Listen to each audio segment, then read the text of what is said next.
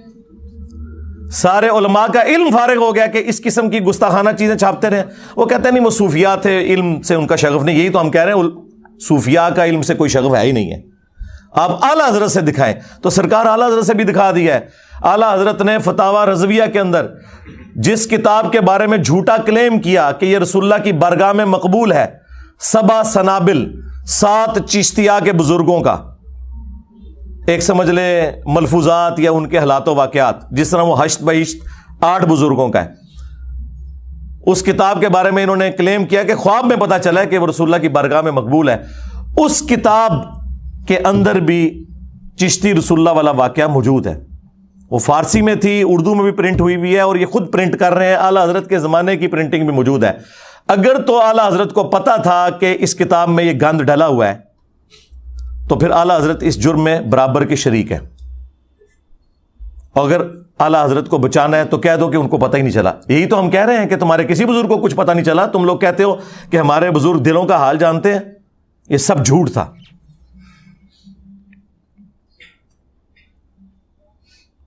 اس کے بعد کشف المحجوب کے اندر انہوں نے بایزید بسطامی کا سکر ثابت کرنے کے لیے رسول اللہ پہ جھوٹ باندھا۔ چلے ہم 1 ٹن حسن ظن رکھ لیتے ہیں کہ انہوں نے نہیں باندھا ہوگا، بہرحال کتابیں تو چھاپ رہے ہو، تم تو دفاع کر رہے ہو اور کہتے ہو جس کا کوئی مرشد نہیں وہ یہ کتاب پڑھ لے۔ جھوٹ باندھا کہ نبی الاسلام کی بھی مبارک نظر ایک دفعہ غلطی سے اپنے صحابی کی بیوی پہ پڑ گئی، اس صحابی کے دل میں اپنی بیوی کی نفرت آئی، اور بعد میں رسول اللہ نے خود شادی کر لی۔ اس سے انہوں نے کہا کہ نبی بھی حالت سکر میں جاتا تھا، تو بایزید بسطامی بھی اگر حالت سکر میں چلا گیا تو کیا ہوا؟ لعنت ہے تمہارے عقیدوں کے اوپر۔ اور پھر کہا کہ جو جنید بغدادی کا صاحب تھا، یعنی وہ جان بوجھ کر نگاہ ڈالنا، تو اس کی مثال تو حضرت داؤد علیہ السلام کی سی ہے۔ ان کی بھی نگاہ پڑی اپنے صحابی کی بیوی پر جب وہ چھت پہ نہا رہی تھیں. وہ پورا واقعہ جو ٹیمپرڈ تورات کے اندر لکھا ہے وہ انہوں نے کوٹ کر کے کہا کہ اس پھر عورت کے خامند کو حضرت داؤد علیہ السلام نے جنگ میں آگے بھیج کے قتل کروا دیا, آگے جائے گا تو قتل ہوگا, اور خود اس کی عورت سے شادی کر لی. جی یہ ہیں جی بزرگوں کی خدمات, جس کو کہہ رہے ہیں انجینئر صاحب گند کر رہے ہیں. گند تو اڈے وڈیا نے پایا, جڑا صاف کر رہے ہیں انہوں کہہ رہے ہو گند پا رہا ہے. شیم آن یو. اور پھر تیسرا ان کا بابا تذکرۃ الاولیاء والا, جو انٹرنیشنل بابا ہے, پوری دنیا میں بابوں کے ساری سٹوریاں اس نے پھیلائی ہیں, فرید الدین عطار, جسے منگولوں نے قتل کیا تھا. ہاں, اور اس کی گندی تعلیمات کو انہی منگولوں کی اولاد میں سے جب اللہ تعالیٰ نے انہیں ہدایت دی, یعنی کہ انجینئر محمد علی مرزا, ان گندی تعلیمات کا صفایا ہم کر رہے ہیں. اچھا منگول نہیں جو بابیاں تے قابو آئے, نہ ہون پہ آندے جے نہ ادوں آئے جے. جس طرح خالد ابن ولید جب کافر تھے اس وقت بھی کوئی جنگ نہیں آ رہے, اور جب مسلمان ہوئے تب بھی کوئی جنگ نہیں آ رہے. ہے کہتے ہیں نہیں ثابت کرے, لو ثابت کرتا جے. منگول اس ٹائم بھی نہیں توڑے بزرگاں تے قابو آئے تے ہن بھی نہیں آن گے. اللہ دے فضل ہن تے ہدایت مل گئی ہے الحمدللہ. تو فرید الدین عطار نے بایزید کے چیپٹر میں لکھا, بایزید بستامی کی معراج, اور دعویٰ کیا جس طرح انبیاء میں رسول اللہ کو معراج ہوئی ہے, بابوں میں اس کو ہوئی ہے. یعنی ابو بکر عمر عثمان و علی کو معراج نہیں ہوئی ہے, ان کے بابے کو ہوئی ہے. اب مجھے بتائیں, صحابہ کی گستاخی تو یہ خود کرتے ہیں, انبیاء کی گستاخی تو یہ خود کرتے ہیں, اور کہتے ہیں کہ یہ گند ڈال رہا ہے انجینئر. اور اینڈ پہ جا کے انہوں نے جب کنکلوڈ کیا, انہوں نے کہا یہ بابا جی بہت بڑے تھے, اگر ان کی زبان سے کبھی یہ نکل گیا کہ سبحانی ما اعظم شأنی, میں پاک ہوں, میری شان بہت بلند ہے. اور یہ سیم جملے علی حجویری نے بھی کشف المحجوب میں نقل کیے, اور انہوں نے بھی وہی تعویل کی کہ وہ گھبرانے کی بات نہیں, ان کے منہ سے اللہ بول رہا تھا. اور ظالموں, ہمارا یہ عقیدہ تو رسول اللہ کے بارے میں بھی نہیں ہے, ان کے بارے میں بھی ہمارا عقیدہ ہے وما ینطق عن الہوى ان هو الا وحی یوحی. نبی اپنی خواہش نفس سے کچھ نہیں کہتے, وہ کہتے ہیں جو اللہ ان کو وحی کرتا ہے. ہم یہ نہیں کہتے کہ رسول اللہ کے منہ سے اللہ بولتا ہے.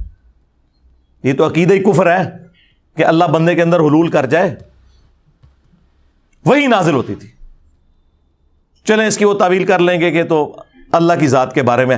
اور آگے انہوں نے لکھا کہ وہ کہا کرتے تھے لیوائی اعظم من لیوائی محمد, جبکہ ان سے پوچھا گیا کہ بتائیے کہ قیامت کے دن لوگ کس کے جھنڈے کے نیچے ہوں گے. انہوں نے آگے سے کہا کہ میں اللہ کی قسم اٹھا کے کہتا ہوں, نعوذ باللہ, کہ محمد اور تمام انبیاء اور تمام مخلوقات قیامت کے دن میرے جھنڈے کے نیچے ہوں گی. یہ کون کہہ رہا ہے؟ بایزید بستامی. اور وہ فرید الدین عطار لکھتا ہے کہ گھبرانے کی بات نہیں ہے, اللہ کا جھنڈا تو محمد کے جھنڈے سے بڑا ہی ہوگا نا. تو وہ ان کے منہ سے اللہ بول رہا تھا. بھئی قیامت کے دن تو جھنڈا ایک ہی ہے, لواء الحمد, جو بخاری مسلم میں حدیث ہے, انا سید الاولین والآخرین, میں سردار ہوں جتنے گزر چکے اور جتنے آئیں گے ان کا, میں خطیب ہوں اللہ کی بارگاہ میں. وہ تو رسول اللہ کے ہاتھ میں ہوگا جھنڈا. صحیح مسلم میں آیا کہ سب سے پہلے مجھے قبر سے نکالا جائے گا قیامت کے دن, سب سے پہلے میں شفاعت کروں گا, سب سے پہلے میری شفاعت قبول کی جائے گی. اور ایک اور حدیث صحیح مسلم میں کہ سب سے پہلے میں جنت کے دروازے پر دستک دوں گا, اور داروغے جنت پوچھیں گے کون, میں کہوں گا محمد صلی اللہ علیہ وآلہ وسلم. تو وہ کہے گا کہ مجھے حکم بھی یہی تھا کہ آپ کے نام کے اوپر دروازہ کھلے گا. تو پھر میں صحیح کہتا ہوں نا کہ میرے نبی سا ہے ہی کوئی نہیں, تیرے بابے تے شاہ ہی کوئی نہیں, اور تواڈے بابے نو کھنگن بھی نہیں دینا کسی نے ہوتا ہے. اور یہ حدیثیں ہمارا امام نقل کر رہا ہے, امام مسلم, جو 261 ہجری میں فوت ہوا, اور اس کی کنیت تھی ابو الحسین. اور تمہارا بابا اور اس بابے کے ماننے والے جس بابے کا دفاع کر رہے ہیں اس کی کنیت تھی ابو یزید, اور وہ بھی 261 ہجری میں فوت ہوا, صوفیوں کا بابا. اور ہمارا جو امام ہے اس کی کنیت ہے ابو الحسین مسلم. فرق دیکھ لیں, ایک ہی زمانے میں ایک ہی سن میں فوت ہوئے ہیں, اور زمین و آسمان کا فرق ہے. تو یہ آپ کو پتا, یہ میرا فیوریٹ ٹاپک ہے, میں اس کے اوپر کافی دیر تک بول سکتا ہوں, لیکن میں اس پہ ہی اکتفا کرتا ہوں تاکہ